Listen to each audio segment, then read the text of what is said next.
RDC TV. O Rio Grande se conecta aqui.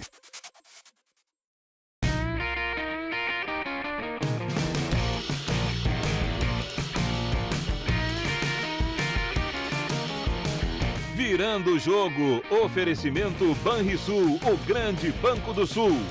Banco Bom não tira seu sono, faz você sonhar. Com a conta empresarial Banrisul, você tem praticidade e agilidade na gestão do fluxo de caixa. É dinheiro rápido e fácil para você manter o capital de giro. Os pagamentos e transferências são por meios eletrônicos e você conta com emissão de cheques e saques com cartão, sem falar nas taxas reduzidas, caso a sua empresa tenha aplicações financeiras. Você tem um sonho? Procure o Banrisul. A gente acredita que ele pode virar realidade. Boa tarde, está no ar o Virando o Jogo desta terça-feira, dia 4 de dezembro de 2018. Estamos chegando ao fim, de mais um ano e, claro, os campeonatos terminaram, o Campeonato Brasileiro parou, os clubes agora começam a se movimentar e é isso que a gente vai trazer de detalhes para vocês aqui no Virando o Jogo. Canais 24 e 524 da NET e também no nosso Facebook, facebook.com/RDCTV Digital. Você está vendo ali, facebook.com/RDCTV Digital. Compartilhe o nosso programa, traga os seus amigos e faça o programa também com a gente nesta terça-feira. O programa de hoje que tem Antônio Bavaresco. Tudo bem, Bavaresco? Tudo, como é que tá? Tudo bem? Compartilhando o nosso programa no Facebook. Exato, acabei de fazê-lo. Tá bom. Giovanni de Oliveira, tudo bem, Giovanni? Tudo certo. Uma honra ter um amigo aqui.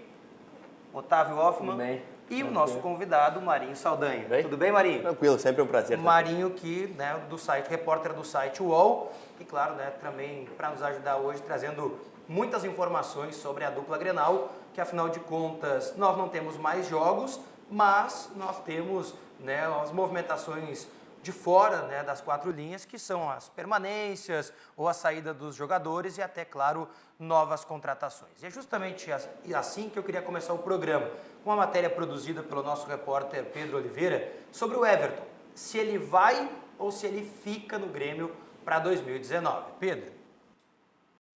O Grêmio terminou a temporada bem, com uma vitória e classificação direta para a Libertadores de 2019. A gente sabia que era a importância desse jogo de hoje, para ficar nesse G4 aí, para até ano que vem facilitar as coisas, para fazer a preparação. Mas o jogo contra o Corinthians, além da vitória, pode ser marcado como o último do atacante Everton pelo Grêmio. Natural do estado do Ceará, Cebolinha tem 22 anos, está desde 2014 no Grêmio e já conquistou títulos como Copa do Brasil e Libertadores, sem contar a passagem pela seleção brasileira. A gente sabe que no futebol as coisas acontecem muito rápido, E comigo não é diferente. Então, com 22 anos, pouca idade, conquistei já 4 títulos e títulos importantes, A gente fica feliz também, tá podendo chegar à seleção. A gente sabe que futebol as coisas acontecem muito rápido e hoje não foi diferente. Mas recentemente, o atacante vem gerando interesse da Europa. Segundo o jornal The Sun, o Manchester United fez uma proposta de 30 milhões de libras por ele. O treinador rival, Pep Guardiola do Manchester City, chegou até a ligar para o atacante.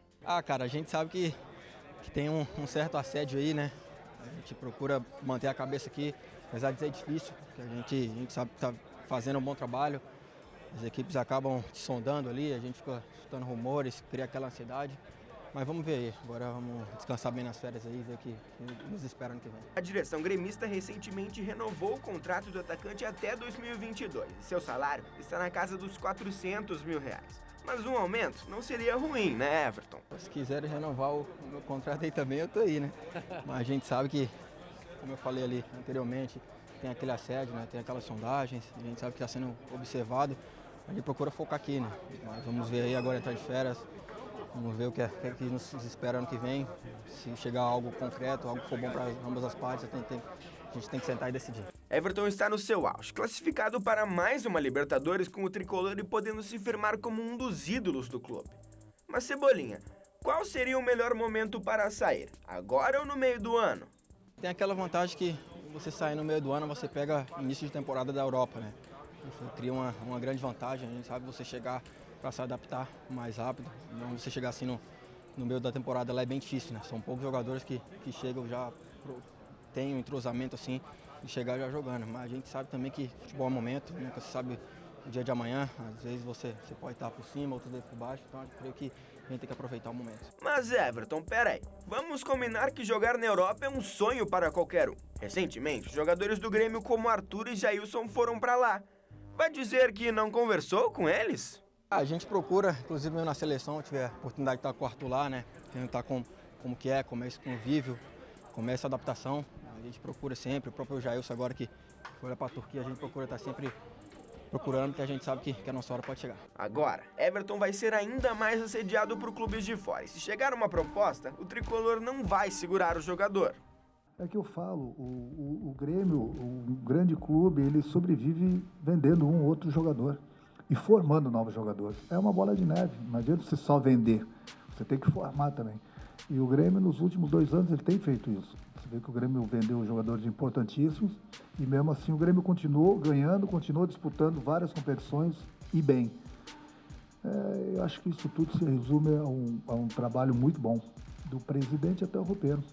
Porque não adianta nada você só vender e não dar sequência com outros jogadores. E é aí que entra o Grêmio e Renato, formando novos jogadores para assim poder sobreviver com uma possível perda de um atacante tão bom como o Everton. É o Everton, né, que talvez seja a principal promessa para deixar o Grêmio, se não nessa janela, na próxima janela. Everton, que ontem ficou com o prêmio de melhor meia do Campeonato Brasileiro pela bola de prata da ESPN, que era o antigo prêmio da Placar, né, que agora negociado os direitos com a ESPN, mas na seleção da CBF o Everton não figurou entre os 11 titulares. Justo, injusto, vai, fica, Sabe, a pergunta que fica. Ô, Diogo, que eu acho que é muito justo qualquer premiação, muito justa qualquer premiação ao Everton esse ano. Ele foi muito bem, de novo, ele mostrou toda a qualidade que ele tem. E alguns jogadores, eu costumo dizer nas vezes que venho aqui, os espaços de opinião que eu ocupo, que eu costumo avaliar um jogador a partir do momento que ele pisa na Europa, para ter a real ciência da capacidade dele. Por quê? Porque o futebol lá é diferente do futebol jogado aqui, é mais rápido, é mais intenso, tem menos espaços. Então, para testar um jogador, eu acho que ele tem que pisar na Europa. O Everton, eu faria uma vírgula, eu acho que ele já mostrou que tem toda a capacidade de se desenvolver em um grande jogador na Europa. Eu acho que ele já mostrou que ele tem capacidade de cortar para o meio e concluir, tem capacidade de movimentação, ganhou um lastro tático interessante, então eu tenho muita expectativa em relação ao Everton. Dentro disso que tu está falando, Marinho, tem um grande amigo, o Roberto Pato Mori, que ele define essa tua ideia com as seguintes frases: no Brasil, o jogador joga bola e na Europa eles jogam futebol. Então, claro, é uma brincadeira que o Pato faz, mas é da diferença que é jogar o futebol no Brasil para o que se joga na Europa. Então, a diferença também da adaptação do jogador para saber se ele vai ou não dar certo. Eu acho que tem jogadores que têm uma consciência tática maior. Alguns aprenderam, outros já vêm, tipo... Eu até estranhei que não tenha dado muito certo o Pedro Rocha lá não sei por que razões, né? Não sei se a parte técnica, enfim, lá na Rússia, porque ele é um jogador com consciência tática. Sim. E eu acho que o Everton, embora ainda não seja totalmente, mas ele evoluiu muito. Muitas vezes tu vê o Everton tirando a bola, acompanhando o atacante, claro, ou o lateral adversário. Olha, muitas vezes. No Campeonato Brasileiro, que não é um campeonato assim, com times tão competitivos. Eu tenho a impressão que num time mais forte da Europa, eu também vejo como Marinho, eu acho que o Everton ele está numa... Embora eu ache, já falei aqui no programa, e é o meu pensamento, eu duvido que ele saia nessa janela. Entendeu? Tem poucos indícios de que isso vai acontecer, os clubes não investem muito. E seria, entre aspas, o que eu vou dizer, tá? Burrice do Grêmio vender por um valor que ele pode pegar mais daqui a 6 meses. E acho até que o empresário do jogador sabe isso também. E o próprio jogador pode pegar mais. Então, acho que ele vai acabar saindo ao longo de 2019, mas provavelmente não na primeira janela. E o Everton é novo, né? É jovem, 22, acho que ele tem 22 anos, isso. Então sem pressa, né? Ele pode segurar para esperar a melhor janela. Diferente, por exemplo, o Dudu, comparando com o Dudu, que é um jogador de uma função semelhante, né? Primeiro, eu acho o Everton no 1 contra 1, ele é mais letal do que o Dudu, assim, driblando em velocidade. O Dudu é um drible mais parado e é um jogador com mais finalização de longe. Uhum. E o Everton finaliza mais de perto do gol. Os dois são parecidos. Mas agora o Dudu tem 26 anos e o Everton tem 22. Não, e o Dudu pisou na Europa já, né? Claro. Jogou no Dinamo de Kiev, depois saiu do Cruzeiro Antes de e vir voltou. pro Antes Grêmio. de vir pro Grêmio, ele foi da seleção sub-20 do Brasil, comprado pelo Dinamo de Kiev, era do Cruzeiro. Jogou Bem novinho, na Europa ele foi bem novinho pra lá. E lá não vingou. O Everton é um jogador extremamente inteligente, né? Isso faz muita diferença. Então ele consegue... Intuitivo, né? É muito intuitivo e ele é imprevisível com a bola, né? Você vê contra o Corinthians, ele quase fez 2 golaços e que não dava para saber o que ele ia fazer. Ele dentro da área passou no meio de 2 jogadores, passou por mais um, coisa que outros jogadores tentariam drible, tentariam tocar a bola. E ele, esse ano como titular, mas ele vem há vários anos sendo um jogador importante já no Grêmio e crescendo cada vez mais. Ele virou titular e virou um titular absoluto do time já, o melhor do Grêmio esse ano, na minha opinião. Então, isso também, fazer parte do time desde mais jovem ainda e entrando e sendo importante, decisivo para o Grêmio várias vezes, também já dava, ele já demonstrava que seria um grande jogador. E traçando esse comparativo com o Pedro Rocha, como o Bavaresco falou, eu acho que eu sempre vi no Everton mais potencial do que no Pedro Rocha. Eu acho que o Pedro Rocha, por alguma contingência, daqui a pouco, por perceber nele mesmo que ele não tinha tanta capacidade técnica assim, ele, olha, eu preciso fazer alguma coisa diferente para jogar. Daí o que ele fazia? Ele voltava, ele dava carrinho, ele lutava, enfim, ele tentava. Daí ele começou a jogar e foi vendido. Mas eu nunca via no Pedro Rocha um jogador com possibilidade de seleção, de clube top. Eu acho que o Pedro Rocha é bom até Ele teve ali. uma fase esplendorosa, que foi aquele ano, tudo dava certo. aquele ano de 2016. Exatamente. O Pedro Rocha, eu tenho a impressão que o Grêmio vendeu ele no melhor momento. Que o Pedro Rocha não valorizaria muito mais do que o que já tinha. Embora eu também estou cada vez mais convencido que o Everton só sai na metade do ano, mas eu não acredito que o valor, se confirmando, por exemplo, as 30 milhões de libras que se falou do Manchester, eu não acredito que o valor suba muito mais. Não que ele não possa muito mais que isso, mas tem a questão do mercado brasileiro, né? O jogador... o Negueba Júnior foi por 45, 40. Mas eu acho que a valorização... Só um pouquinho. Não, mas o cara que vestiu amarelinha. O Negueba Júnior não tinha vestido amarelinha. Mas eu acho que a valorização do Everton passa por uma possível convocação para a Copa América do ano que vem. Que eu acho que vai rolar. Eu tenho medo do Manchester, porque o Manchester é um clube que joga em transição, sabe? Não vai dar muita oportunidade para o Everton. E é um clube que tem uma pressão muito grande por títulos. Ir para o Manchester United, assim, de cara, chegar para jogar num clube com pressão. Não, mas tem o City também, né?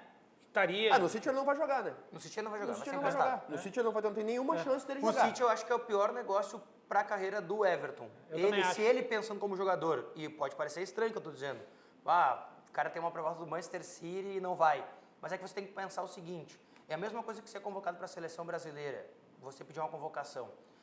Ontem, depois do Dudu ter sido eleito o melhor jogador do campeonato, a gente vai falar mais sobre isso depois também, muita gente começou a pedir nas redes sociais, olha aí, o melhor do campeonato não foi convocado para a seleção brasileira. Como é que vai convocar o Dudu se você tem para o ataque da seleção brasileira Neymar, Coutinho, Firmino, Everton, vários jogadores... Douglas Costa, Richarlison. É a mesma coisa que o Everton ir para o Manchester City. Como é que você vai colocar o Everton numa ponta esquerda do Manchester City que tem o Sané, pode improvisar o Mahrez, tem o Sterling, tem vários jogadores de alto nível. Vou dar um exemplo. Difícil, né? Vou dar um exemplo. Não é o time que está atrás dele. O Marlos Moreno, por exemplo, só para não perder rapidamente, que é do Flamengo, ele é do Manchester City. Eu sei, não, mas ele é muito mais jogador que o Everton. Não, tudo bem, mas não conseguiu, por exemplo. Monte de jogadores espalhados por aí. Eles fazem muito isso. Inclusive foi punido, ou estava para ser punido por isso. Né? Tava para ser. O detalhe que eu ia falar é o seguinte, vou dar uma outra comparação. Qual é o nome daquele jogador que jogou no Real Madrid agora no final de semana, pela direita? Um ponteirinho. Agora me faltou o nome, mas é um jogador muito inferior ao Everton, por exemplo. Não que o Real Madrid esteja atrás dele. Mas ele é um jogador que, no lugar da... Tá falando do Lucas Vázquez? O Lucas Vázquez. É muito inferior ao Everton. O Everton, no lugar dele, faria muito melhor. Mas sabe que eu não sei? Porque o futebol europeu me soa como um outro universo. É por isso que foi o que eu falei no início. Futebol europeu é outro universo. Mas a gente vê vários jogadores aqui no Brasil. Tecnicamente, tu concorda que é superior? Tecnicamente o Vázquez é bem limitado. Só que eu não sei se o Everton vai conseguir ocupar o espaço, vai conseguir jogar, vai conseguir estar no lugar certo. Aí ele pode acabar seja uma coisa e Campeonato Espanhol seja outra. Não, mas pode acabar que o jogador chega lá e não consegue ocupar o espaço. Mas foi só um exemplo. É diferente, né? A gente vê com outro jogador do Grêmio, que é o Arthur, que foi vendido no meio do ano, e que antes de ser especulado pelo Barcelona, a gente já conseguia vislumbrar o Arthur jogando no Barcelona. E aí culminou com as aposentadorias ali, né? A saída do Iniesta, a saída do Xavi. E dava para saber, o Arthur vai chegar no Barcelona e vai entrar naquele meio de campo. Sabe uma entrada boa que seria para o Everton, que poderia trilhar um caminho semelhante ao do Douglas Costa, embora com características diferentes? A Alemanha. O Douglas Costa se deu muito bem na Alemanha. Apesar de ter primeiro ido para o Shakhtar. Não, foi para o Shakhtar. Exato. Não, como é o Tyson também. Tyson, então. é.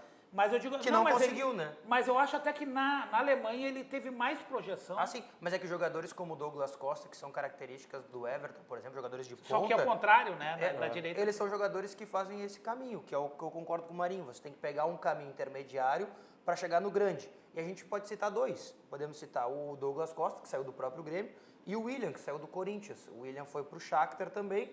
E aí do Shakhtar ele conseguiu o upgrade para jogar no Chelsea, que era um grande clube. Não, e se consolidou na Europa. A Ucrânia é um grande desafio, né? Por causa de clima, idioma, toda essa função. Quando o jogador consegue se adaptar num país como a Ucrânia, a tendência é que ele vai se adaptar em países como a Alemanha também. O Pedro Rocha, que é o caso que o Giovanni estava citando anteriormente, ele não faz um gol desde setembro do ano passado. Nossa.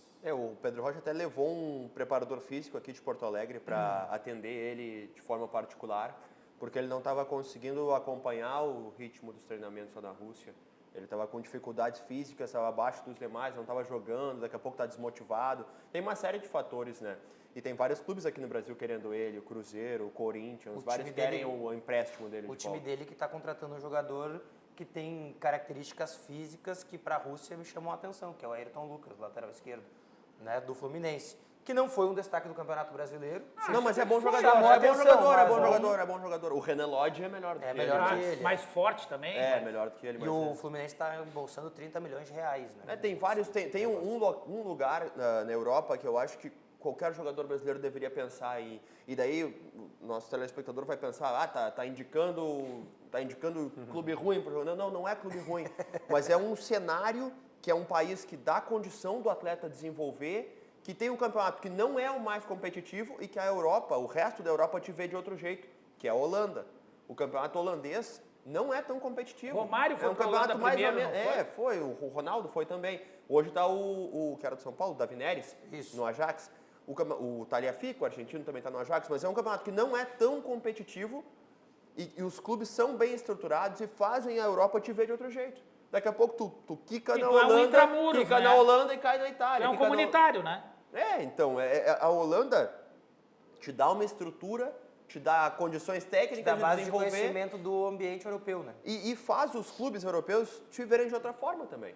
Então, tipo, se eu fosse empresário, eu indicasse alguma coisa para algum jogador, eu digo, olha a Holanda, mas a Holanda é um mercado. Que o time holandês está disposto a pagar o que o Grêmio quer pelo Everton? Não, que o Grêmio não sei. Acho que é uma dificuldade. Porque hoje em dia o cenário europeu também é muito caracterizado pelos clubes que têm condições financeiras. E os clubes holandeses, eles formam e vendem, né? Tipo, o clube contrata muito novo e vende, A Holanda virou, mal comparando hoje no cenário europeu, que em outrora era o Portugal, né?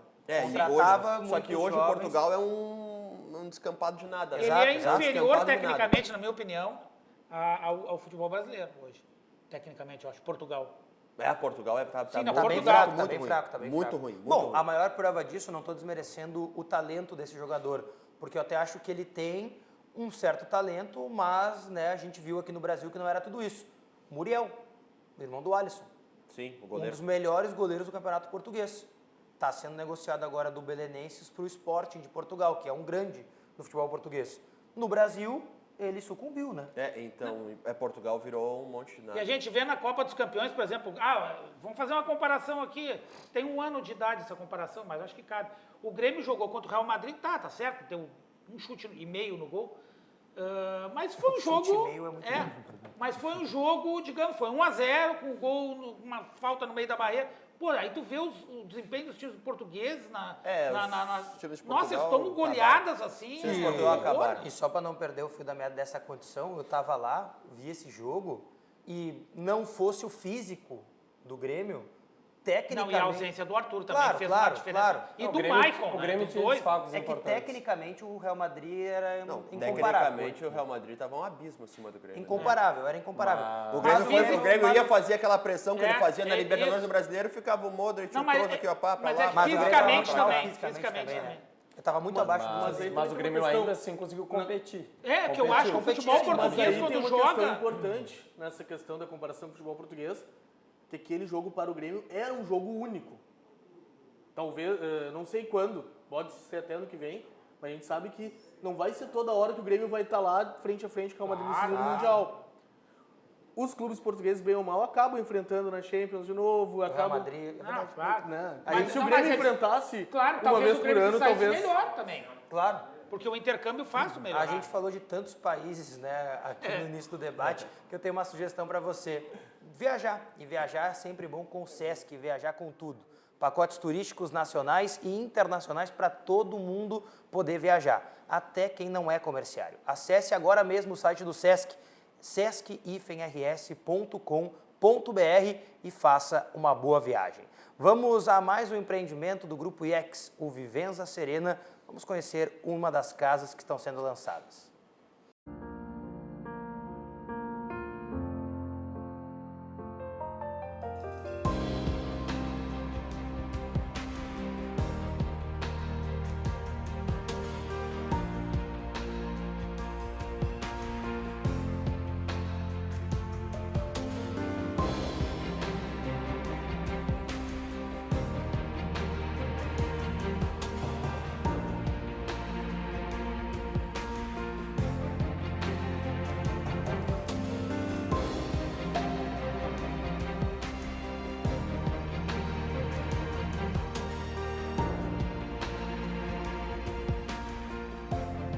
Procure agora mesmo, né, e também conheça o empreendimento do Vivenza Serena. Nós falamos sobre o Everton, que foi premiado, né, na bola de prata da ESPN, mas Victor Cuesta, zagueiro do Internacional, foi premiado nas duas premiações. Ganhou o melhor zagueiro na bola de prata e também da CBF. E ele é um dos destaques do Internacional neste ano. O repórter Guilherme Paz traz detalhes pra gente. Guilherme.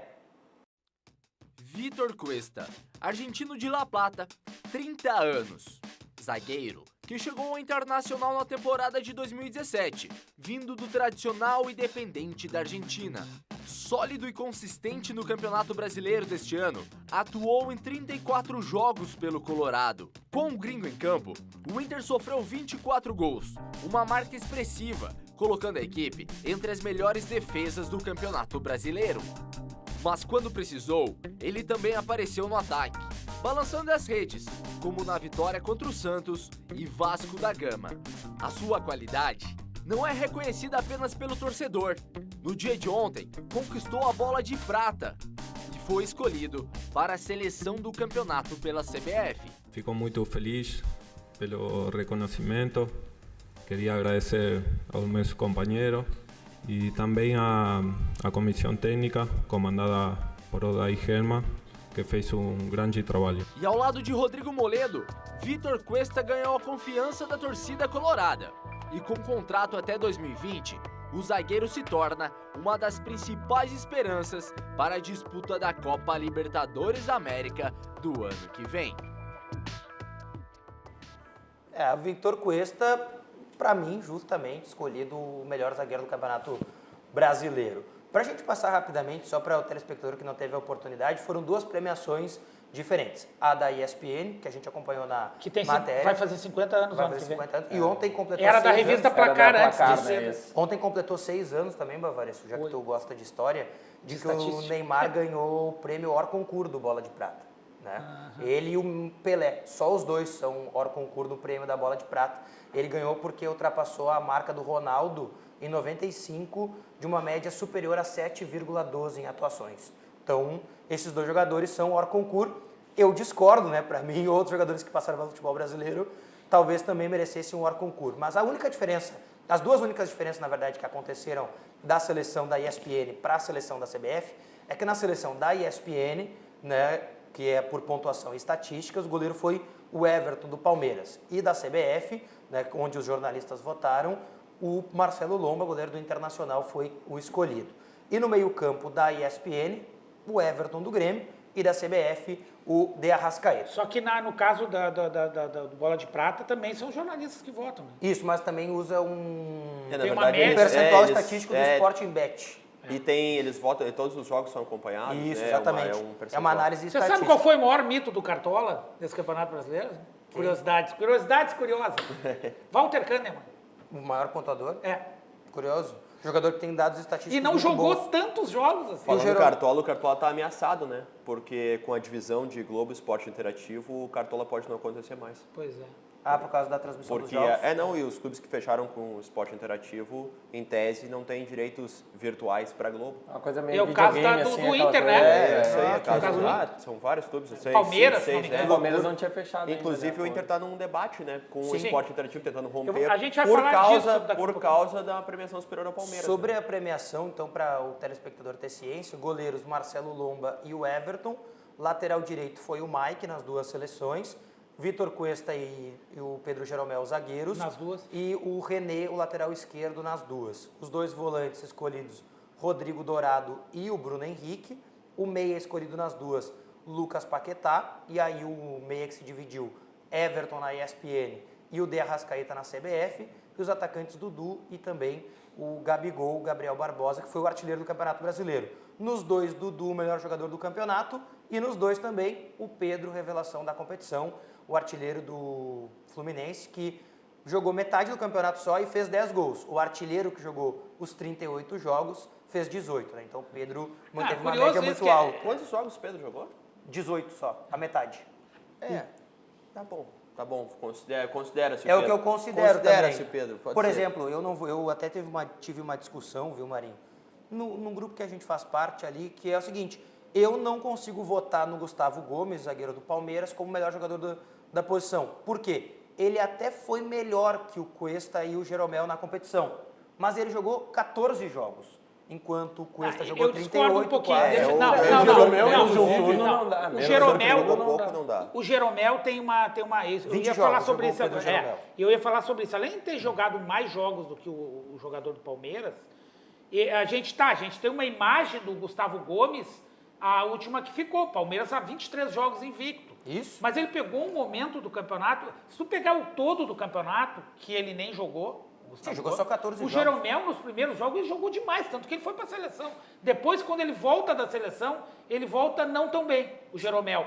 E os últimos, não sei quantos jogos Nas ele últimas jogou, 10 rodadas foi que ele jogou passou demais. tudo. Exato. Ele jogou demais. Então, assim, e é o contrário do Cuesta, por exemplo, que jogou demais no início, até, digamos, pouquinho depois da Copa, e depois foi caindo de produção, como o Dourado também jogou demais no início e foi caindo de produção.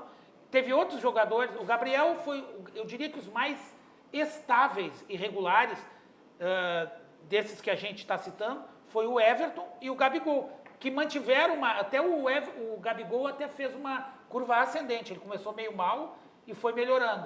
O Everton foi bem do início ao fim. Aquele momento pós-Copa que o Santos deu uma reagida, o Gabigol foi o principal responsável. Quando o Cuca chegou, né? E aí ele começou a fazer gol. Agora o Mike jogou melhor no fim, se pegassem por posição, o René jogou melhor no início. Todo o campeonato, toda a análise que se faz em seleção, é difícil tu não estabelecer uma análise pregressa que tu tenha do jogador. E isso, por exemplo, beneficia o Jeromel.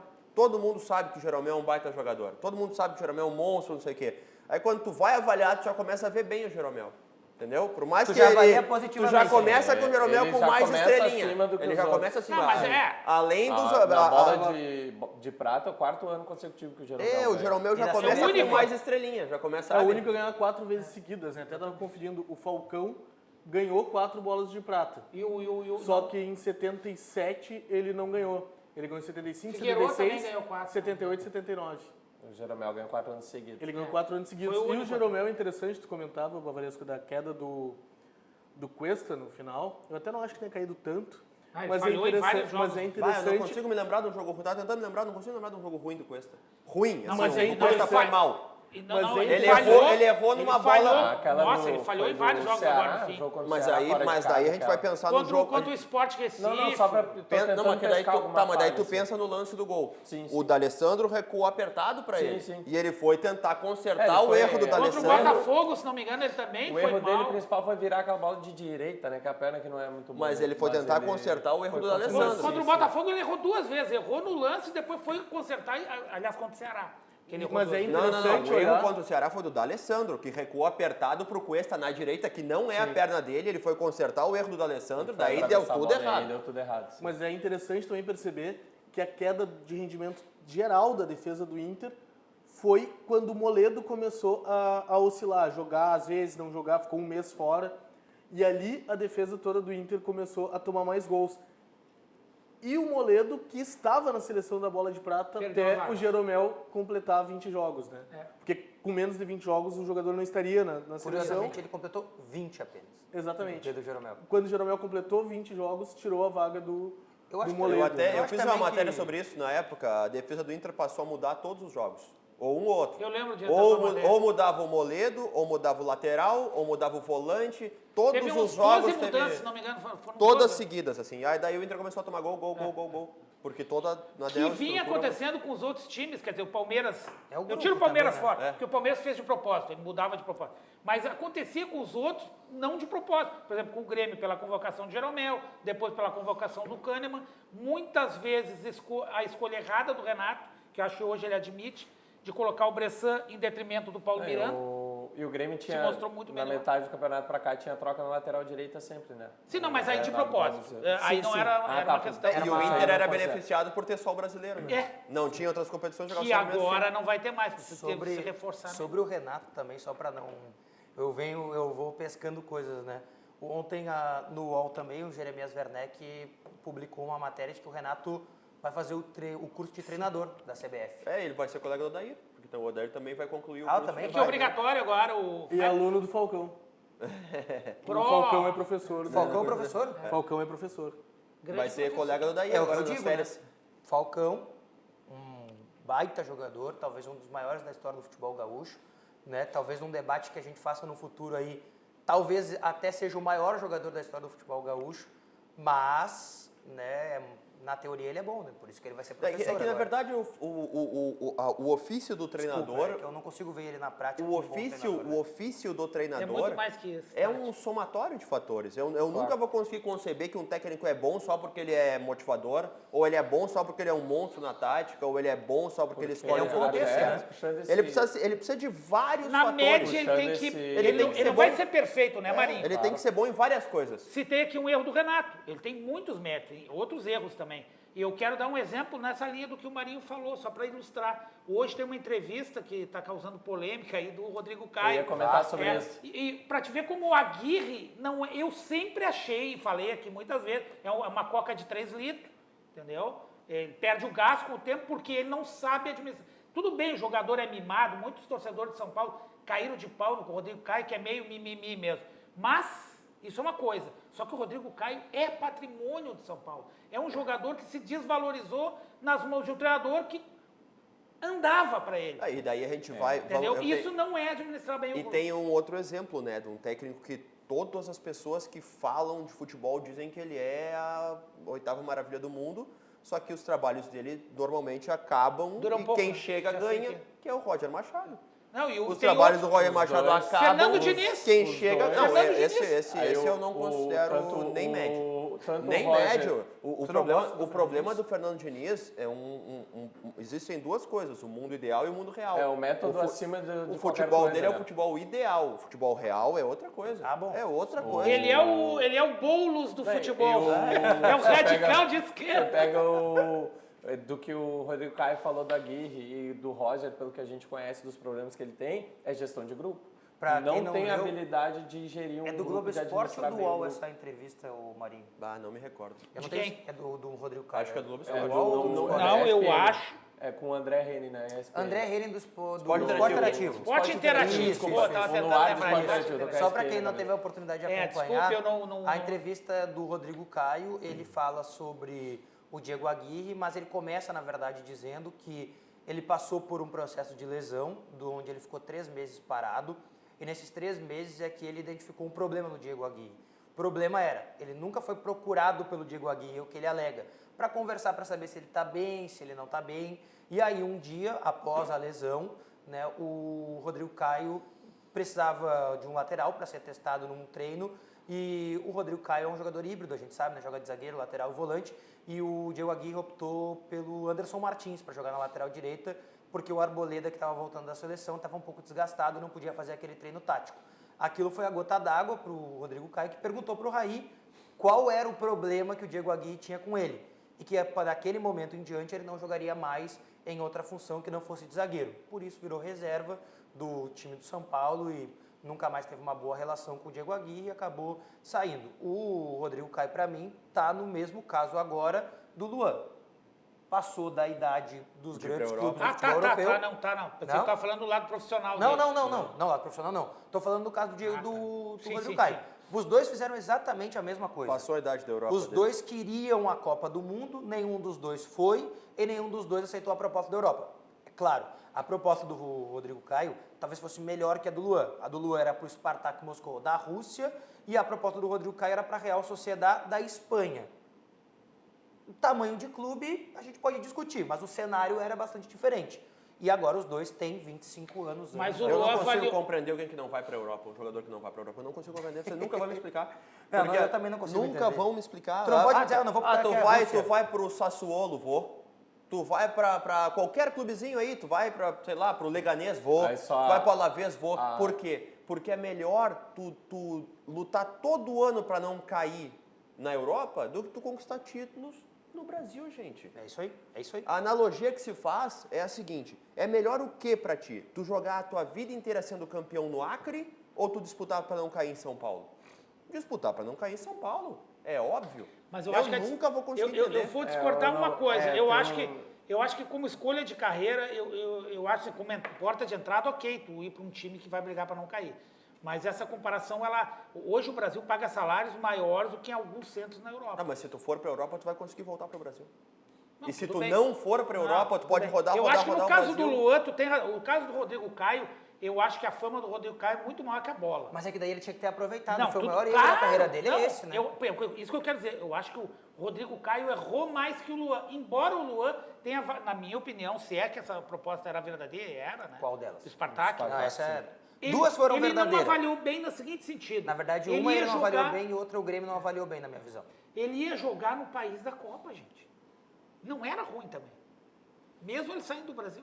Para quem queria ir para a Copa, né? Mim, houve também uma. Então, talvez até houvesse, não vou dizer que havia uma pressão da Rússia para ele ser convocado. Claro. Mas existiria uma certa simpatia pelo fato de ser um cara. Mas ele acreditava que estaria na Copa. Nessa comparação com o Rodrigo Caio, eu ainda acho que o Luan leva uma vantagem bem maior, porque o Luan ainda disputava o título da Libertadores e que conseguiu, né, ajudar muito o Grêmio, foi o melhor da competição. Ele pretendia, né? Agora, não passava pelos planos dele, acredito, e nem de qualquer pessoa do Grêmio, que ele tivesse tido uma queda esse ano. Se ele tivesse conquistado a Libertadores... Mas a queda está diretamente relacionada com a não convocação. Eu acho que ele não... Eu também acho. Eu também foi convocado... Eu também acho. Mas se ele não tivesse tido essa queda, agora acabando o campeonato, nós estaríamos discutindo uma ida dele para algum time da Europa, de segundo escalão que fosse. Mas teria. Agora a gente nem está discutindo ele porque ele... Mas olha o Dudu, vou dar um exemplo do Dudu. Eu acho que, tudo bem, para um time de ponta talvez ele não vá mais. Mas ainda o Luan com 25 anos, que ele não fez 26 ainda, o Dudu já tem 26, com 25 anos o Luan, se conseguir superar esse problema clínico que ele tem e voltar a jogar aquela mesma bola que ele jogava em 2017, ele tem chance, se ele quiser. Tem condições. Ele disse que ele não faz muita questão. Depende da avaliação que o jogador tem dele próprio, né? Eu acho. E o Luan é um cara que eu não vejo ele na Europa, sabe? Eu não consigo ver uma posição pro Luan jogar na Europa.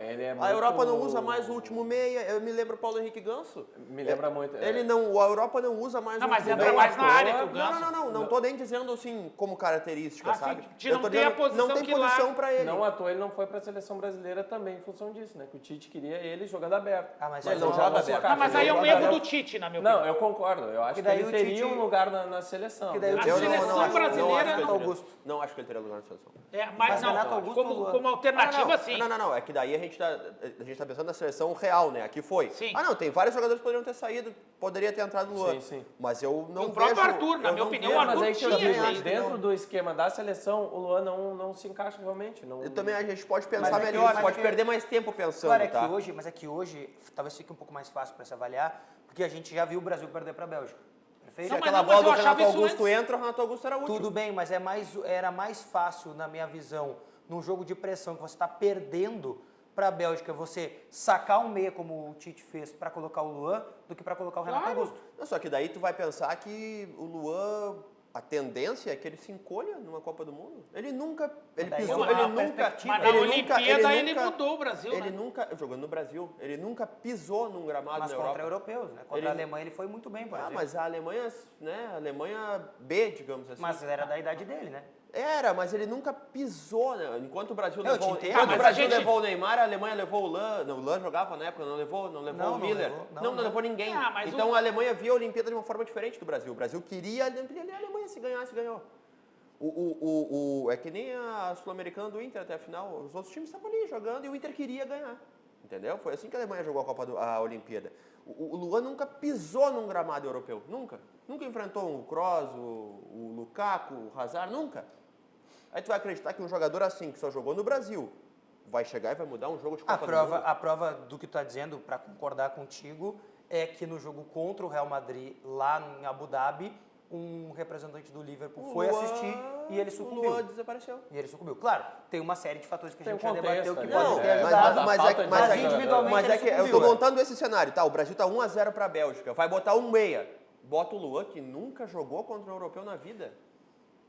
Não. Mas o Luan numa seleção brasileira contra a Bélgica é diferente de um Luan no Grêmio contra o Real Madrid. É uma situação diferente. Claro, o contexto ajuda. Não, eu acho que a gente nunca vai saber. A gente nunca vai saber. Aqui é tudo no campo da suposição. Nós nunca vamos saber, é tudo achismo. O que nós sabemos é, considerando jogadores que foram convocados para aquela seleção... Teve muita gente errada, teve. Claro. Augusto, pelo amor de Deus. Eu vou dar um outro exemplo, um jogador que continua em uma fase e continua sendo convocado. Na minha opinião, injustamente.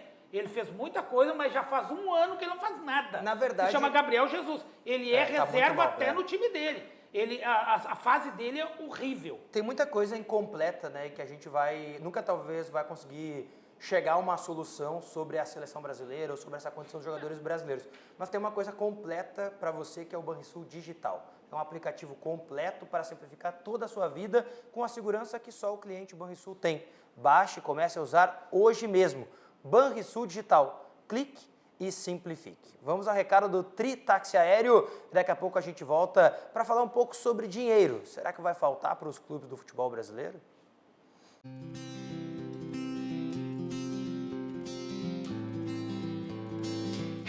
Estou me preparando aqui para pegar um helicóptero aqui, vou fazer um voo panorâmico, um Tri-táxi aéreo. Mas que barbaridade, isso vai ser um sucesso,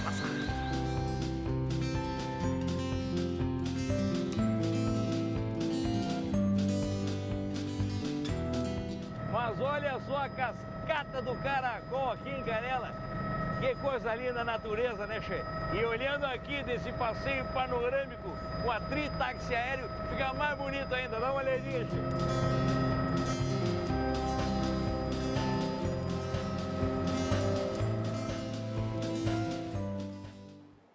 Aproveite e faça você também um passeio com o Tri-táxi aéreo. Eu vou fazer uma pergunta para o Marinho, que vai relacionar diretamente com o que o Bavaresco quer trazer para a gente. Tô ficando com medo. Tá? Marinho, o Internacional quer renovar o contrato de Leandro Damião.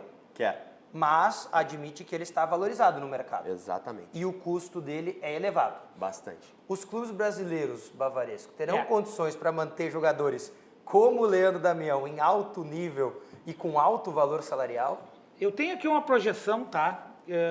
Do mais ou menos qual é que vai ser a arrecadação em um primeiro momento com as novas regras que foram estabelecidas com a televisão. Na verdade, como eu disse aqui ontem, é com o parceiro financeiro da TV, que é o Banco Itaú.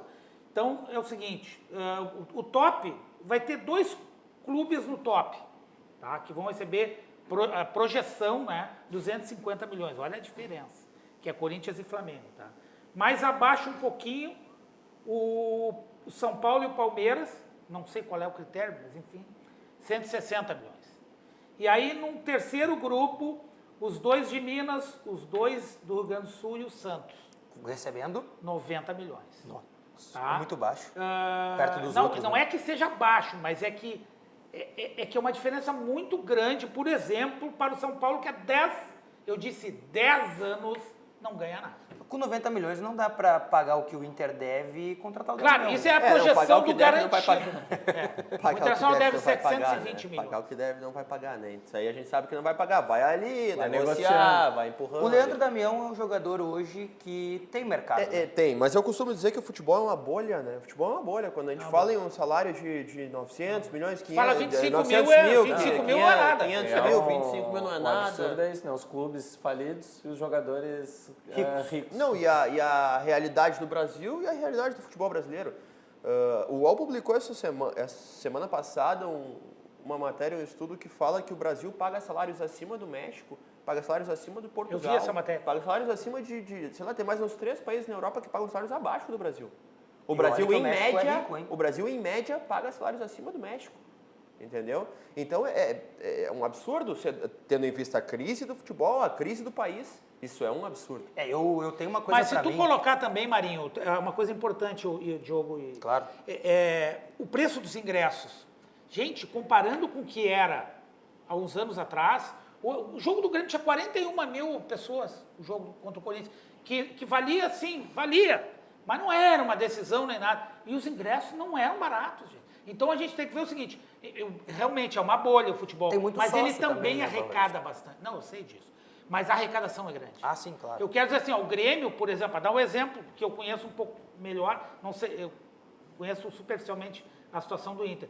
No caso do Grêmio, o Grêmio, ele cresceu muito as receitas, não só pela venda do Arthur, isso é uma coisa... Pelo contexto de vencedor. Pelo contexto de tudo, pelo contexto vencedor, por ter cuidado das finanças. Perguntaram ontem para o presidente Romildo, eu não lembro quem foi, se foi tu. Alguém diz assim, o Grêmio agora, diante dessa situação e tal, das perspectivas, dá para fazer o que o Renato pediu, abrir o bolso e tal. E aí foi na coletiva, né? Isso, foi na coletiva do Romildo. E ele disse, não, o Grêmio não vai mudar 1 centímetro da política que o trouxe até aqui. E está certíssimo, mas tô curioso para saber como é que o Grêmio vai trazer o jogador e ele disse que de alto nível, como o Renato pediu, sem abrir a mão. Né? Eu acho que a grande solução para os clubes... além de cortar todos os gastos, é fazer o que o Grêmio fez quando, se não me engano, foi 2013, 13, começo de 13, quando passou a adotar o processo de formação com jogadores pré-prontos. Contrata jogadores da faixa dos, melhor fez isso dos 17. O Grêmio é um exemplo claro de sucesso com esse tipo de jogador. Everton. O jogador dos 17 aos 21, tu contrata por empréstimo, testa, deu certo, compra com valor pré-estabelecido, com custos baixos. Os 2 laterais esquerdos, o Alex Telles e o Wendel, né? Wendel. Depois teve o Wallace, que veio do Avaí. Daí tem ele, negociação a do Wallace é para pagar uma dívida. O contrapeso do Marquinhos, aquele que foi para o Avaí. Sabe, isso é um exemplo claro de sucesso. Se o clube, em vez de contratar um jogador de milhões, contratar 3 jogadores nesse perfil que amanhã vão vender milhões. Logo ali na frente. Cria o que o presidente Romildo chama de ciclo virtuoso. Perfeito. O Grêmio pagou 100 mil, só para não esquecer isso, Giovanni, nesse grupo do Juventude, né? Alex Telles, 6 milhões de euros na oportunidade. Ramiro e Bressan, 2 jogadores que foram negociados com investidores na época. O Grêmio vendeu 50% de cada um deles. E agora o Bressan está saindo, né? Está indo pro... Não, e é incrível, e está saindo, entrando algum recurso para ele, ou para o Grêmio, ou para o investidor. Para quitar a dívida do investidor. Não, está ótimo, maravilha. Sim. Diga, Giovanni. Eu tenho um questionamento para fazer para os amigos. A questão da bolha. O futebol realmente vive uma bolha. E acho que todos aqui concordamos que o futebol brasileiro, o campeonato brasileiro, está com um nível técnico muito baixo. Muito baixo. Os principais jogadores, nós não estão só nos principais clubes europeus, mas na China, nos Emirados Árabes. A gente está contratando errado, a gente está formando errado. Como é que a gente está pagando tanto e tendo um futebol com nível Eu acho tão baixo. essa pergunta é muito boa. Eu tenho uma tese clara sobre isso. A gente está pensando errado. A gente está pensando errado. O Brasil pensa errado. O futebol brasileiro como todo, ele pensa no fim e não pensa no caminho, entendeu? Ele pensa na vitória. A gente acabou de ele falar pensa aqui. na vitória e não pensa em como ele fez isso. Por exemplo, o Brasil não tem um processo de formação de treinadores. Não tem tem o curso da CBF, tem os técnicos vão fazer esse curso mais por um proforme. E que a gente não consegue fazer. O Renato direito. vai fazer. Por exemplo, para acompanhar, saber como é que é. Não, Enfim, porque é obrigado. porque é um proforme, porque eles têm que fazer. Nós não temos cursos, vamos supor, da CBF espalhados pelos estados. As federações andam para os cursos, para os técnicos. Não tem um processo de formação de técnico na base do clube. Não, e a questão profissional também, eu acho a questão do tratamento profissional do clube. O clube, por exemplo, no Brasil, eles não têm dono. Quer dizer, a maioria não tem, não sei se tem algum. Nenhum tem, eu acho. Mas não é que nem o futebol Ah, americano. sim, o Tubarão. A tia Leila ali no Palmeiras. Quase isso. Mas eu digo assim, nos Estados Unidos as franquias têm dono, é uma empresa, é outra coisa. No Brasil, tem poucos clubes que têm o chamado CEO, que não é, que é o Chief Executive Officer.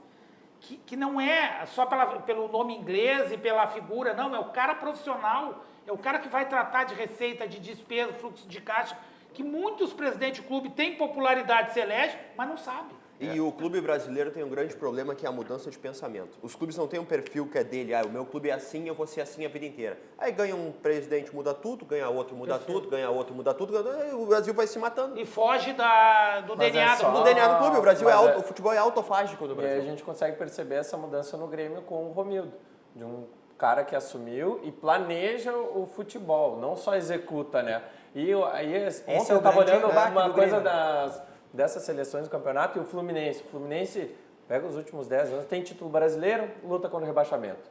Aí cai, sobe no tapetão. Aí Flamengo ganha ganhou outro brasileiro. 2009, foi quase rebaixado em 2003. A gente não consegue ver como assim, você ganha um título no ano, aí desmancha todo o time e no outro ano começa de novo. Como é que funciona isso?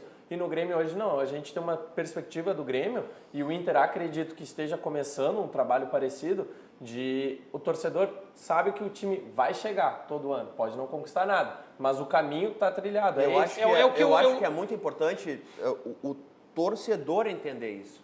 Sabe, o torcedor entender que não... Mas é que a gente não pode esperar dele também, né? Por exemplo, são 20 times que disputam, um vai ganhar. E não é ruim ser o segundo, não é ruim ser o terceiro. Não é uma humilhação não ganhar nada, não é. É um processo para amanhã ganhar. Claro. Entendeu? É uma condição. É o Palmeiras. O Palmeiras, não pode ser. No Brasil, se tem uma megalomania, todo mundo é grande. Todo mundo é grande, tem que ganhar sempre. O grande tem que sempre ganhar. Não tem. Tem que ganhar quando puder ganhar, quando construir para ganhar. Pensamento vitorioso é a coisa mais importante que existe. Eu dei um exemplo aqui um tempo atrás, eu gosto muito de futebol americano, já citei várias vezes aqui hoje, e eu vou dar um exemplo do que eu acho o ideal, que é um time que os Patriots, eles não ganham sempre o Super Bowl, mas estão sempre lá. E eles fizeram há 10 anos que eles são a franquia que mais ganha, que mais chega. Por quê? Porque eles têm um perfil, eles fizeram um planejamento para estar no topo. E eles mantêm o treinador. Teve um ano que ele não passou do primeiro mata-mata, mas o Bill Belichick está lá, tem 100 anos quase lá. Eles acreditam no cara, no ano seguinte ele vai lá e ganha. Então, isso que o Marinho falou é o mais fundamental. Tu tem que saber, tu tá fazendo a coisa certa, segue, meu amigo. Esse ano não deu, o Grêmio esse ano não ganhou os títulos do segundo semestre. Ok. Corrija um pouquinho do que não fez certo para o ano que vem ganhar. Tu não pode ser suscetível assim.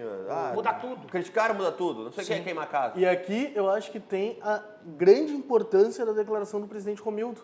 Quando ele diz que o Grêmio, como o Bavaresco comentou há pouco, não vai fugir do seu perfil, da sua política de contratação. O Inter, no começo do século, traçou um plano para ser campeão. E foi campeão. E repetiu. E naquele início tinha teto salarial, tinha uma política muito austera. Depois agora mudou, abriu.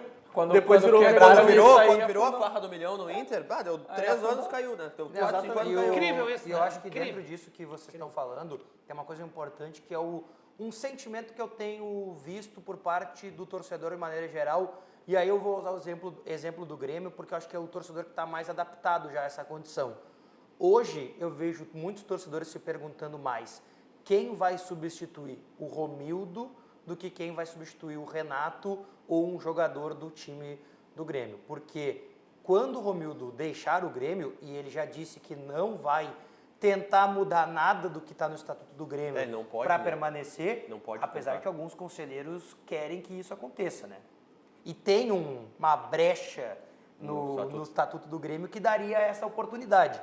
É quem o Romildo... Porque assim, qualquer um que o Romildo apadrinhar vence. Isso aí tá certo. Para mim é líquido e certo. O problema é se vai ser como o presidente. A segunda coisa que o torcedor do Grêmio aprendeu e demonstra que aprendeu acompanhando as redes sociais, a gente vê que é como ele está prestigiando os guris da base. Tu só vê 80% dos torcedores que compartilham coisas falando do futuro do Grêmio, eles falam muito mais, olha esse guri, olha o gol que ele fez, do que, traz o fulano. E tem que ter uma política de... Eu sou um cara que acompanha bastante a base, me interesso muito pela base. Eu acho que tem que ter uma política de inclusão do jogador da base do principal. O Inter é um time que no ano passado não conseguiu, não teve sucesso. Nem na Série B. Não teve. Na Série B preferiu não fazer. Eles seguem... Mas só para não perder a questão do Romildo. Claro. Eu acho que aqui demonstra uma coisa preocupante que é do Brasil, que é a gente não ter política a longo prazo. A gente tem políticas de governo e não de Estado, ou no caso, a gente tem política de presidente e não de clube, né? Essa questão de trocar uma peça e daqui a pouco desandar um pensamento é muito preocupante. É preocupante. Sobre base, para a gente encerrar, né, agradecendo a presença do Marinho, que esteve conosco aqui. Sempre um prazer, meu querido. Hoje, o prazer é nosso. O Grêmio ontem venceu o Botafogo na Copa Ipiranga Sub-20 e o Internacional volta a campo hoje também pela competição, exatamente, 5-2. A gente volta amanhã, a partir da 13h, com o Virando o Jogo aqui na RDC TV. Você fica com o Virou Moda na companhia da Alicley. Virando o Jogo, oferecimento Banrisul, o grande Banco do Sul.